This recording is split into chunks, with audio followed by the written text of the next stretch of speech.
I've been searching for the Ultimate Pro controller for a while now, and as you can see, I've tried a couple of different options now. I've tried the regular DualSense with these back buttons attached to them. I've tried the DualSense Edge, which I really like, and I created a video a couple months ago.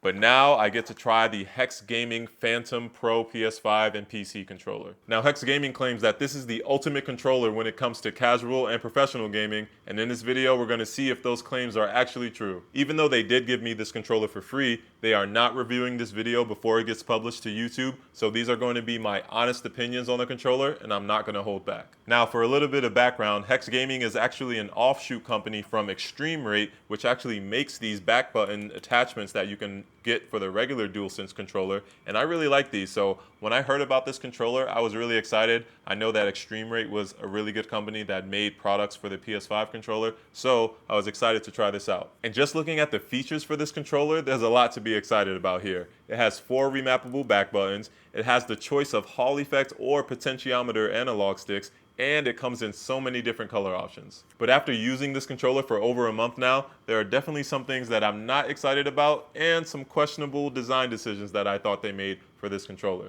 But let's get right into it. Starting with what I think they actually got right about this Ultimate controller. So what I noticed right out of the box is the design. I love how the design is very similar, if not exactly the same, as the regular PS5 DualSense controller and the DualSense Edge controller. Like, the main reason why I love the DualSense Edge so much is because of how it looks and how it feels. It's so comfortable to play with. Like, I never have any hand cramping issues. I could play this thing all day. I like how they removed the icons on the face button, so it gives a much more sleek and polished look. And these 4 back buttons are placed in a very intuitive and comfortable place. As soon as I picked up the controller, my fingers almost gravitated to the back buttons immediately. I had no issues pressing them while I was gaming. And last but not least about the design, I think that this colorway is absolute fire. Like, I usually go with all black components whenever I'm gaming, but I really like this two-tone shadow gray and black colorway that they have going on. I think it really adds to my setup. And if you don't like this colorway, they also have plenty of other options to choose from. Now moving on to the features. Now it may not look like it at first glance, but this controller is actually packed with so many features and customizations. Let me tell you about them real quick. So first, when you're going to buy or pre-order this controller, you have the choice between Hall effect thumbsticks or potentiometer thumbsticks. And I've never seen a company do this before, like giving 2 different options between Hall effect and potentiometer regular joysticks. Now, this is not the first controller that HexGaming has made. They have made controllers in the past, but with this one, they actually listened to gamers' feedback and added that choice for Hall effect thumbsticks. A lot of gamers, you and myself included, are just tired of dealing with stick drift issues and having to send the controller back for repair, yada yada yada. I don't want to deal with that anymore. Controllers should now have Hall effect thumbsticks by default, honestly. Unfortunately, this sample that they sent me has the normal potentiometer thumbsticks, so I didn't get to test out the Hall effect version, and I really wish I got to, but maybe next time. But enough about the thumbsticks, let's move on to the other features. Like I said before, it has 4 remappable back buttons, unlike the PS5 DualSense Edge controller, which only has 2. This is a big bonus for pro gamers because it allows you to keep your fingers on the thumbsticks more and use the back buttons for any other activities in your game. The back buttons themselves are very responsive. They actually feel like a mouse click, and I'm not sure if you can hear this, but check it out. For the triggers, you can toggle between adaptive and digital triggers. The adaptive triggers have the full range of motion and the force that you feel like on the DualSense Edge controller. And when you switch to digital, it has that mouse click feel just like the back buttons do. And it's actually very clicky. I really like this when playing my FPS games. Finally, just like the DualSense Edge controller, which you can have different button profiles for different configurations, you can also set different button profiles on the HexGaming Phantom, but this has 6 different profiles while the DualSense Edge controller only has 4. And to switch between profiles, all you need to do is press this back button here. Now, when it comes to the customization and tooling for this controller, HexGaming actually put a lot of thought into all of the features that you can get to make the controller last as long as possible and to make it feel more comfortable. For example, the controller came with a total of 8 swappable thumbsticks that control things like the height and grip level, and you can easily take them off just by popping one off and putting them back on like so. As you can see from my controller, I chose to have the right thumbstick, the tall one, so that when I'm aiming I have more precision, and the left thumbstick is shorter so that when I'm moving around I get quicker movements. I really like how easy it is to swap the thumbsticks, and they just gave you so many more options compared to the DualSense Edge controller, which only comes with 4 different swappable thumbsticks. This one comes with 8. It also feels a lot better than using these Control Freak attachments that I used to use on the regular DualSense Edge controller.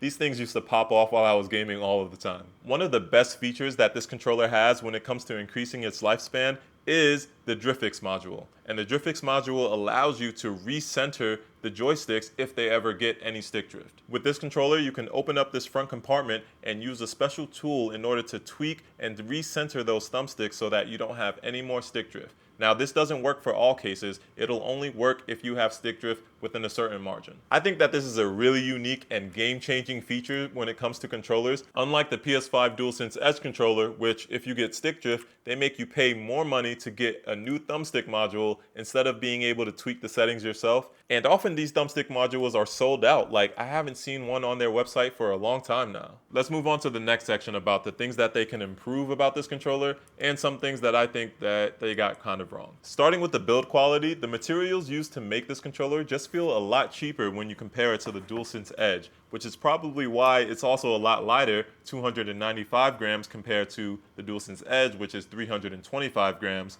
But yeah, I really didn't like that when I was picking up the controller at first. I like my controller to be a little bit on the heavier side, and the materials in the DualSense Edge just feel a lot better to me. For example, the back paddles on the DualSense Edge controller are made out of metal, and on the HexGaming Phantom, the back buttons are made out of plastic, which still feel okay, but all of the parts are made out of plastic, right? So it just feels lighter and a little bit cheaper. I don't know if this was a conscious decision to make the controller lighter, and maybe some people like lighter controllers, but personally, I really like the weight of the DualSense Edge. The face buttons on the DualSense Edge are more raised and easier to press than the face buttons on the Phantom. I'm gonna put a side-by-side comparison, but if you can see it, the buttons are ever so slightly more recessed on the HexGaming Phantom controller, which makes it feel a little bit harder to press, and it's not as tactile. Now, this could very well just be an issue with the sample unit that I was sent, and it's not gonna be like this in the final product, but only time will tell. And lastly, even though I think that this controller is overall built pretty well, and they give you a lot of tools to increase the life of this controller, I still think that it should be a lot more repairable. Like, if you're spending a lot of money on a gaming controller, of course you want it to last as long as possible, but when it eventually does break, I really wish that companies gave the self-repairability option to some of these controllers, because then you don't have to wait months on end to get your controller fixed. You can just do it yourself for at least most of the common cases. Overall, gaming on this controller for the past month was a great experience, honestly. I play Apex Legends mostly, and I have a love and hate relationship with that game, but honestly, I didn't feel my performance improve a lot, but I did like the back buttons. I was able to heal and like interact with items in the world a lot more easily with these back buttons instead of having only 2 like on the DualSense Edge. As for my Apex settings, I set my dead zones to almost 0, and I really didn't notice any stick drift while using this controller. Granted, it is brand new, so I would actually be very surprised if there were any stick drift right out of the box. The mouse click trigger did take some getting used to, but after a while, I ended up really liking it. I just felt like I had a slight edge being able to shoot a little bit more quickly, even though, like I said, I didn't get any more wins in Apex or anything like that. Maybe I'm just a bad player. I did not use the DriftX module since this controller had like no stick drift right out of the box, but stay tuned for future videos and updates on this controller because this will be my daily driver. I'll be playing this thing every day, so it'll be interesting to see how this holds up. So in conclusion, is this the ultimate gaming controller? You know what? I think that they're onto something here. They really are. They are so close to making the perfect controller. I would score it an 8 out of 10. And most of the points left over on the board are due to the fact that it just takes time to test controllers and really get to the nitty gritty and see how they break, see how they fail in order for me to call it the perfect controller. But I don't think it'll hit that 10 out of 10 just because, you know, it doesn't have that repairability option that I mentioned, but maybe that's something that they'll add in future iterations of this controller.